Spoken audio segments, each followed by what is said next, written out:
அருணையின் பெருமகனே எங்கள் அண்ணாமலை சிவனே,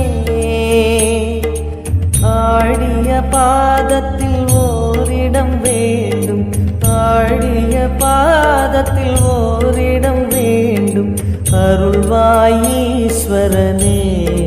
அன்பே அருணாச்சல சிவனே.